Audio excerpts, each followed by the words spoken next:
Assalamualaikum warahmatullahi wabarakatuh. Alhamdulillah wassalatu wassalamu ala Rasulillah. Segala puji bagi Allah Jalla Jalaluh.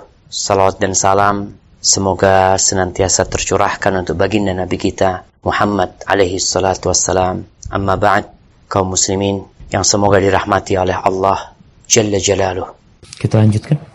Wa an Usamah bin Zaid radhiyallahu anhuma qala ba'athana Rasulullah sallallahu alaihi wasallam ila al-Huraqah min Juhaynata fasabbahna al-qauma ala miyahihim wa lahiqtu ana wa rajulun min al-ansari rajulan minhum falamma ghashaynahu qala la ilaha illallah fakaffa anhu al-ansariyyu wa ta'antuhu bi rumhi hatta qataltuhu falamma qadimna al-madinata بلغ ذلك النبي صلى الله عليه وسلم فقال لي يا أسامة أقتلته بعدما قال لا إله إلا الله قلت يا رسول الله إنما كان متعوذا فقال أقتلته بعدما قال لا إله إلا الله فما زال يكررها علي حتى تمنيت أني لم أكن أسلمت قبل ذلك اليوم متفق عليه وفي رواية فقال رسول الله صلى الله عليه وسلم أقال لا إله إلا الله وقتلته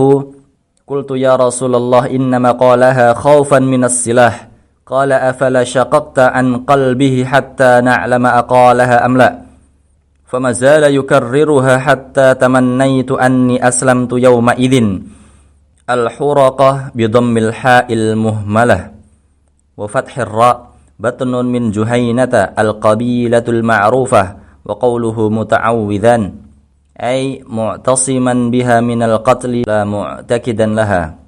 Dari Usamah bin Zaid radhiyallahu anhuma dia menuturkan Rasulullah sallallahu alaihi wasallam pernah mengutus kami ke daerah Huraqah dari suku Juhainah. Kemudian kami mendatangi mereka pada pagi hari di sumber air mereka. Lantas aku dan seorang sahabat Ansor berpapasan dengan salah seorang di antara mereka. Dan ketika kami mengepungnya dia mengucapkan la ilaha illallah. Maka sahabat Ansor tadi melepaskannya, tetapi aku menikamnya dengan tombakku sehingga dia terbunuh. Sesampainya kami di Madinah, berita itu telah sampai kepada Nabi sallallahu alaihi wasallam sehingga beliau menanyakan kepadaku, "Wahai Usamah, apakah engkau membunuhnya setelah dia mengucapkan la ilaha illallah?" Maka aku berkata, "Wahai Rasulullah, sesungguhnya dia hanya berusaha menyelamatkan diri saja." Kemudian beliau bertanya lagi, "Apakah engkau membunuhnya setelah dia mengucapkan la ilaha illallah?" Dan beliau masih terus mengatakan itu kepadaku sehingga aku berangan-angan bahwa aku belum masuk Islam pada hari itu. Muttafaqun alaih. Dalam sebuah riwayat disebutkan Rasulullah sallallahu alaihi wasallam bersabda, "Apakah dia telah mengucapkan la ilaha illallah dan engkau membunuhnya?" Aku berkata, "Wahai Rasulullah, sesungguhnya dia mengucapkannya karena takut pada senjata." Beliau berkata, "Mengapa engkau tidak membelah hatinya agar engkau tahu apakah dia mengucapkan kalimat tersebut atau bukan?" Maka beliau masih terus mengulangi kata-kata tersebut sehingga aku berangan-angan seandainya aku baru masuk Islam pada hari itu. Barakallahu fikum. Ya, ini cerita yang kedua. Kalau tadi itu pertanyaannya Al-Miqdad ibn Aswad. Kalau ini peristiwa Usamah bin Zaid. Bagaimana Rasulullah SAW mencintai Usamah. Tapi cinta itu karena Allah. Rasulullah SAW itu di antara sahabat yang paling beliau cintai adalah ayahnya Usamah, Zaid bin Harithah, yang sempat diangkat anak sama Nabi SAW, yang tewas ketika perang Mu'tah, radhiyallahu ta'ala. Kemudian anaknya Zaid ini Usamah, beliau cinta sekali. Ibunya Usamah ini adalah yang merawat Rasulullah SAW, Ummu Aiman. Zaid orangnya putih, tapi Usamah enggak. Dia mungkin lebih ikut ibunya, radhiyallahu ta'ala. Tapi karena kecintaan itu karena Allah. Tatkala Usamah bin Zaid melakukan sebuah kesalahan, beliau mendapatkan informasi itu, maka beliau mengatakan kepada Usamah, "Ya Usamah," ini cinta karena Allah, itu menuntut kita untuk menasehatin orang-orang yang kita cintai. Kita udah bahas tentang cinta kepada Allah atau cinta orang karena Allah Subhanahu wa taala.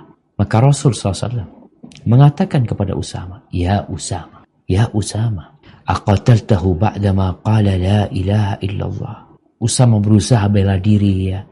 Dia mengatakan, "Ya Rasulullah, dia takut dari pedang, ya dia enggak benar-benar masuk Islam." Aqataltahu ba'da an qala la ilaha illallah. engkau membunuh dia setelah dia mengatakan la ilaha illallah. Nabi terus ngulangin ucapan itu untuk memberikan pelajaran kepada Usamah dan kepada sahabat-sahabat yang lainnya dan kepada kita umatnya Nabi SAW, bahwa kita itu menghukumi orang dengan zahirnya. Hukum di dunia ini berasaskan zahir orang tersebut, tapi hukum di akhirat baru berbicara tentang kebatinan mereka. Mungkin ada orang-orang Islam yang dikuburkan di pekuburan orang Nasoro, mungkin di daerah-daerah yang minoritas Muslim di sana, mungkin ya, karena dia takut menampakkan keislamannya, keluarganya sampai nggak ada yang tahu kalau dia Muslim, sehingga ketika dia mati dia dimakamkan di pekuburan orang-orang kafir. Dalam hukum dunia ya dia kafir, tapi nanti di akhirat ya kalau ternyata dia sebenarnya Muslim yang menyembunyikan keislamannya, lain lagi. Allah akan menghukumi mereka. Tapi kita di dunia menghukumi dengan zahirnya. Maka Usamah ya, sampai dia berharap hari itu dia baru masuk Islam. Kenapa? Karena dia tahu kalau dia setelah melakukan itu masuk Islam, maka dosa-dosa yang lalu sudah akan dihapuskan secara otomatis. Karena Islam itu menghapuskan dosa-dosa sebelumnya. Namun ketika dia sudah masuk Islam, maka mau tidak mau dia diperhitungkan sama Nabi SAW. Ditegur dengan keras. Hendaklah kita berhati-hati. Apalagi urusan darah. Barakallahu fikum. Jamaah rahimakumullah, itu yang bisa kita kaji. Semoga ilmu yang kita kaji hari ini berguna buat kita dan bisa kita amalkan dalam kehidupan kita, dan semoga Allah menerima amalan kita. Sampai berjumpa kembali. Barakallahu fikum. Wassalamualaikum warahmatullahi wabarakatuh.